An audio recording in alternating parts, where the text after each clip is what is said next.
Dan wajib kita i'tiqadkan, yakni sangka dengan segala sahabat radhiyallahu an, dan jangan kita dzan akan segala sahabat dengan yang jahat, karena wajib kita i'tiqadkan bahwasanya segala sahabat Nabi kita Muhammad sallallahu alaihi wasallam itu semuanya adil, lagi saleh, dan lagi wajib kita memuji atas mereka itu seperti memuji Allah Ta'ala dan Rasulnya atas mereka itu sekaliannya,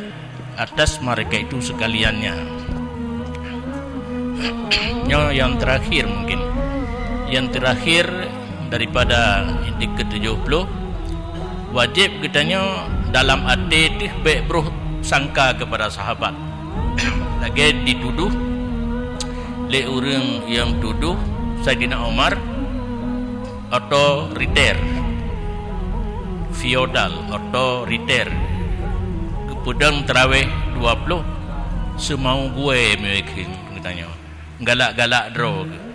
Para sahabat hang gejek bantah karena Umar gerah. Padahal Allah sendiri dalam Al-Quran gepegah tentang sifat para sahabat, asyidda'u 'alal kuffari ruhama'u bainahum. Urangnya gerah ngan kafir ngelawan, tetapi sesama mukmin, sesama muslim ruhama, kasih sayang. Jadi orang yang duduk Sayyidina Umar ke pedang terawih 20 galak-galak draw ke, dan orang lain ditakut hajir mutanyang tapu api nyan berita bohong. Sedangkan dalam agama katanya gepu wajib pejrohtan ke memandum sahabat Nabi. Orang yang mandum adil, orang yang mandum saleh, dan gedanya guyu puja para sahabat, lagi tak puja Allah dan lagi tak puja Rasul. Maka barang siapa mengiktikadkan akan sekalian yang demikian itu, padahal yakin ia dengan dia adalah ia daripada ahlil haq. Nah, itikad gedanya laginya, yang pertama para sahabat bunuh adil, para sahabat memandum saleh, yang gedanya di atas jalan yang benar, dan ia berpegang dengan itikad ahlus sunnah wal jamaah, dan